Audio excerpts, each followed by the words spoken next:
పత్రికా మీడియా మిత్రులకు నా హృదయపూర్వక నమస్కారాలు తెలుపుతున్నాను. నా పేరు శశికళ, ఆలూరు నియోజకవర్గం డిస్ట్రిక్ట్ మహిళా ప్రెసిడెంట్. మీ అందరికీ నా పరిచయం చేయాలని చెప్తా ఉన్నాను. ఈరోజు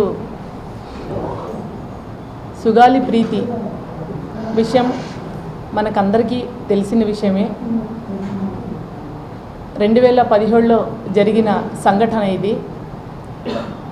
సుగాలి ప్రీతి విషయంలో అంటే ఇంతకుముందు 2017లో ఉన్న టీడీపీ గవర్నమెంట్లో జరిగిన సంఘటన ఇది. దాని గురించి దర్యాప్తు నడుస్తూనే ఉంది. ఒకసారి జగనన్న కర్నూలుకి విజిట్ చేసినప్పుడు సుగాలి ప్రీతి, పార్వతి అమ్మ మరి వాళ్ళ తండ్రి గారు ఇద్దరూ జగనన్న కలవడం జరిగింది. ఆ కలిసిన నేపథ్యంలో జగనన్న మాట ఇవ్వడం జరిగింది, ఖచ్చితంగా మీ అమ్మాయికి న్యాయం జరిగేటట్టు చూస్తానని. ఆ నేపథ్యంలోనే అంటే అప్పుడున్న గవర్నమెంట్, టీడీపీ గవర్నమెంట్ సరిగా పట్టించుకోకపోగా ఆ తల్లిదండ్రులని క్షోభకు గురి చేశారు. జగనన్న నేను ఖచ్చితంగా ప్రభుత్వం వచ్చినప్పుడు నీకు ఖచ్చితంగా న్యాయం చేస్తానని చెప్పడం జరిగింది. చెప్పినట్టుగానే ఆ కుటుంబానికి, వాళ్ళ తల్లిదండ్రులకి, వాళ్ళ తండ్రికి గవర్నమెంట్ ఉద్యోగం ఇచ్చి ఆదుకున్నాడు. అదేవిధంగా ఆ కుటుంబాన్ని పోషించుకోవడానికి ధన సహాయము 8 లక్షలు చేశాడు. అదేవిధంగా 5 ఎకరాల పొలాన్ని కూడా ఇచ్చారు. అదేవిధంగా ఇల్లు కట్టుకోవడానికి 5 సెంట్ల స్థలాన్ని కూడా కేటాయించారు. ఇలా ఆర్థిక సహాయం చేసుకుంటూ వచ్చారు. వాళ్ళు తల్లిదండ్రులు, ఈ సుగాలి ప్రీతి తల్లిదండ్రులు ప్రతి విషయానికి కలిసేవారు. అప్పుడు జగనన్న డిపార్ట్మెంట్ ద్వారా సిబిఐకి అప్పగించడం జరిగింది. ఈ విషయాన్ని మనం గతంలో కొద్దిగా వెళ్తే సుగాలి ప్రీతి ఎవరు అని అనుకుంటే, సుగాలి ప్రీతి ఇదే కర్నూలు సిటీలో 10వ తరగతి చదువుతున్న అమ్మాయి. స్కూలు కట్టెమంచి రామలింగారెడ్డి స్కూల్లో చదువుతూ ఉన్న అమ్మాయి. ఆ అమ్మాయి మీద లైంగిక దాడులు చేసి, హత్యా ప్రయత్నం చేసి, హత్య చేసి, అదే స్కూల్లో వచ్చి అంటే బయటెక్కడో ఈ సంఘటన చేసి అదే స్కూల్లో వచ్చి స్కూల్ రూమ్లో 10.5 అడుగుల పైన ఫ్యాన్కి ఉరేసి ఆ అమ్మాయిని కిరాతకంగా, ఘాతకంగా చంపేయడం జరిగిందని మనము చూసిన వార్తలు. అదేవిధంగా ఈ ప్రీతి సుగాలి ప్రీతి తల్లిదండ్రులు ఇద్దరు ఈ ఘటన అంటే వాళ్ళకి తెలియదు. చిన్నప్పటి నుంచి అమ్మాయిని అల్లారు ముద్దుగా పెంచుకొని ఒక దళిత కుటుంబంలో పుట్టినా కూడా ఎన్ని కష్టాలు ఎదుర్కొని నా పిల్లల్ని బాగా చదివించుకోవాలని ఈ సుగాలి ప్రీతి తల్లిగారు ఒక హ్యాండీక్రాఫ్ట్, కాళ్ళు లేకపోయినా కూడా సొసైటీగా మహిళలు ముందుకు రావాలని, నా పిల్లలు కూడా బాగా చదువుకొని ఉన్నత స్థితికి చేరుకోవాలని, దళిత కుటుంబం అయినా కూడా ఆర్థికంగా నిలదొక్కుని పిల్లల్ని చదివిస్తూ ధైర్యాన్ని నింపుతూ పిల్లలకి అండగా ఉంటూ పిల్లల్ని చదివించేది.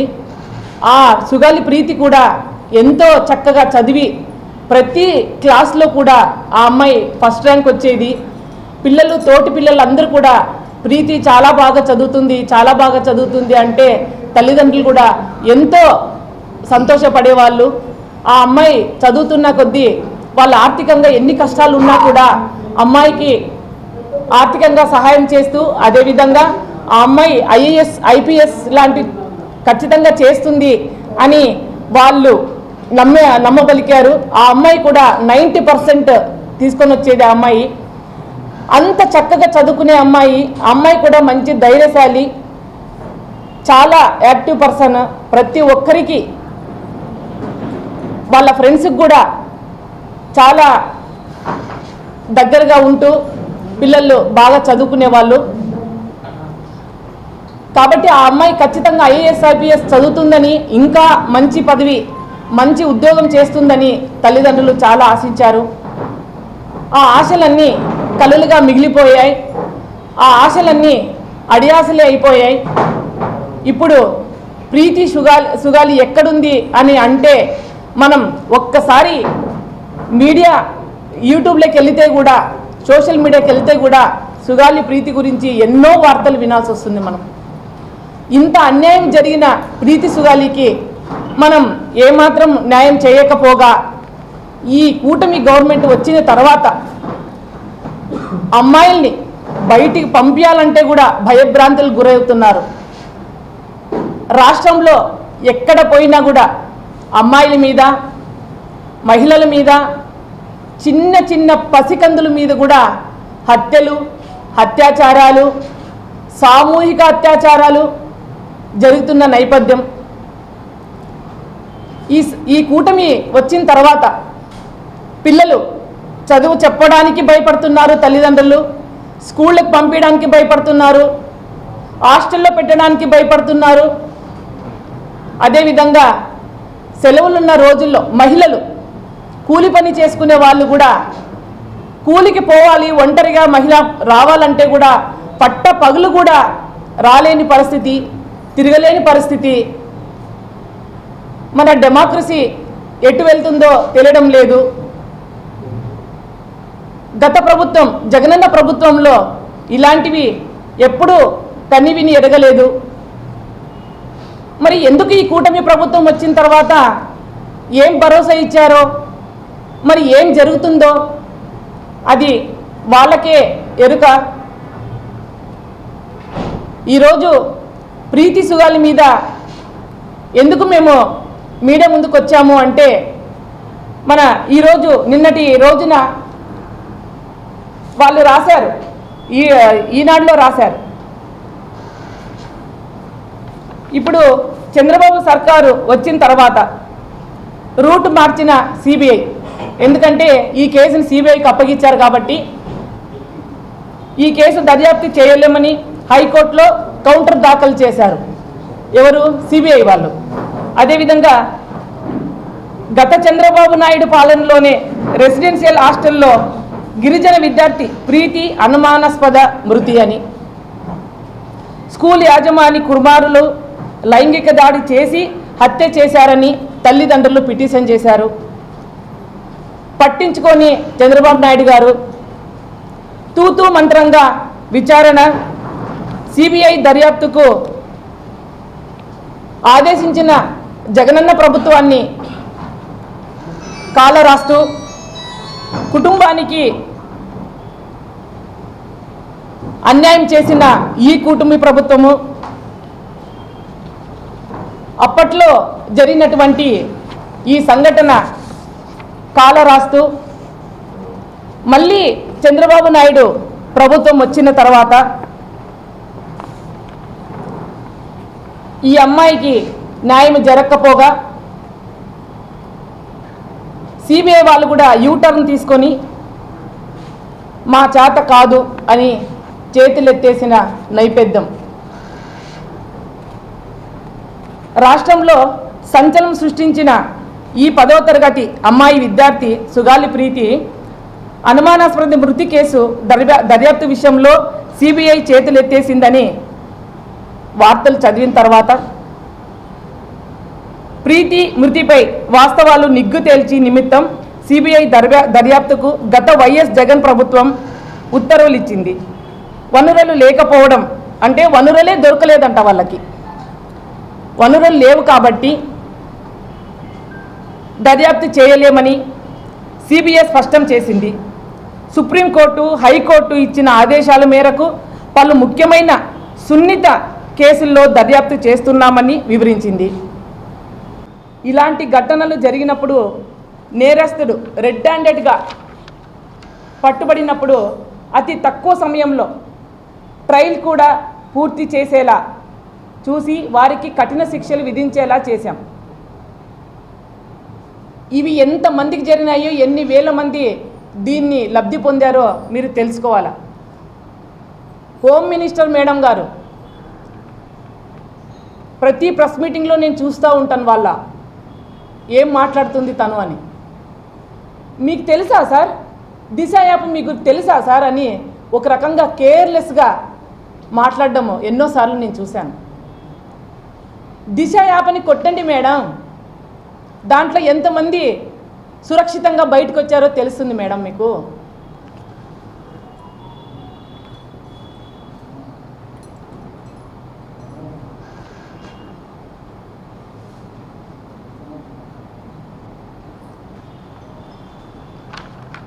ఈరోజు సుగాలి ప్రీతికి మరొకసారి మీతో పంచుకోవడం చెప్తున్నాను. ఎందుకంటే మన జగనన్న డిపార్ట్మెంట్కి అప్పచెప్పి వాళ్ళే చేతులు ఎత్తితే మరి వాళ్ళ తల్లిదండ్రుల పరిస్థితి ఏంటి? ఇది ఖచ్చితంగా దీన్ని ధిక్కరిస్తున్నాము. ఈరోజు ప్రెస్ మీటింగ్కే పరిమితం కాదు, ఇది ఆరంభం మాత్రమే. ఒక అడుగు ముందుకేశారు మహిళలు అంటే, మహిళలు తలుచుకుంటే రాజ్యాలు కూలిపోతాయని ప్రతి ఒక్కరూ తెలిసిందే. అది ఈ అమ్మాయికి న్యాయం జరగాలి. ఈ కౌంటర్ ఫైల్ ఏం చేశారు కదా, దాన్ని రిటర్న్ తీసుకోవాలి. ఆ అమ్మాయికి ఖచ్చితంగా న్యాయం జరగాలని మీ ద్వారా ప్రభుత్వానికి, ఈ కూటమి ప్రభుత్వానికి, ముఖ్యంగా హోమ్ మినిస్టర్ అనిత గారికి, పవన్ కళ్యాణ్ గారికి, ఎందుకంటే రాజకీయంగా ఈ సుగాలి ప్రీతి ఆయనకి చాలా హెల్ప్ చేసింది చనిపోయి. కాబట్టి ఆయనకి మీ ద్వారా ఖచ్చితంగా నేను హెచ్చరిస్తున్నాను, ఈ అమ్మాయికి న్యాయం జరిగేలా చూడాలని. ఈరోజు ఈ పత్రిక మీడియా ద్వారా కూడా ప్రజలకు ఎంతసేపున్నా న్యాయం చేయాలని ఆలోచన చేయండి. జగనన్న చేసిన పథకాలు చెప్పుకుంటూ పోతే ఈ సంవత్సరం అంతా సరిపోతుంది. మాట తప్పకుండా, మెడమ తిప్పకుండా ప్రజల్ని కాపాడుకుంటూ వచ్చారు. జగనన్న ప్రభుత్వం 5 సంవత్సరాలు జరగలేదు, కేవలం 3 సంవత్సరాలే జరిగింది. 2 సంవత్సరాలు కరోనా వచ్చినప్పుడు కూడా, అంత మహమ్మారి వచ్చినప్పుడు కూడా ప్రజల్ని కాపాడుతూ ప్రతి ఒక్కరికి సంక్షేమ పథకాలు ఇంటికి అందేటట్టుగా చూసి, మళ్ళీ తర్వాత ఆ సంక్షేమ పథకాలు అందాయా లేదా అని ప్రతి నియోజకవర్గం నుంచి ప్రతి ఎమ్మెల్యే గడప గడపకు పోయి ప్రజల్ని విచారించిన నేపథ్యం. 5 సంవత్సరాలు ఈ ప్రభుత్వంలో, జగనన్న ప్రభుత్వంలో ఎమ్మెల్యేలు, మినిస్టర్లు ఎక్కడ దండుకోవడం దాచుకోవడం చేయలేదు. ప్రజలకు ఎంతసేపున్నా నా తాలూకా ప్రజలకు ఏం చేయాలి, నా జిల్లా ప్రజలకు ఏం చేయాలి, నా రాష్ట్ర ప్రజలకు ఏం చేయాలని ఆలోచన చేశారు. కాబట్టి ప్రతి ఒక్క పథకం గవర్నమెంట్ వచ్చిన వెంటనే ఆయన అమలు చేయడం జరిగింది. మీరు అనుకోవచ్చు జగనన్న ఒక వ్యక్తిని మేము ఓడించాము అని. మీకు త్వరలోనే తెలుస్తుంది, జగనన్న వ్యక్తి కాదు, ఒక శక్తి నిలబడుతుంది. ఆ శక్తిని ఎదుర్కోవడానికి ఎవరి తరం కాదు, ఆ శక్తి జనప్రబంజనమే అని తెలుపుతూ ఈరోజు మీ పత్రికా మీడియా ద్వారా నాకు మాట్లాడడానికి ఇచ్చిన ఈ అవకాశాన్ని కూటమి ప్రభుత్వానికి అందజేస్తారని ఆశిస్తూ సెలవు తీసుకుంటున్నాను.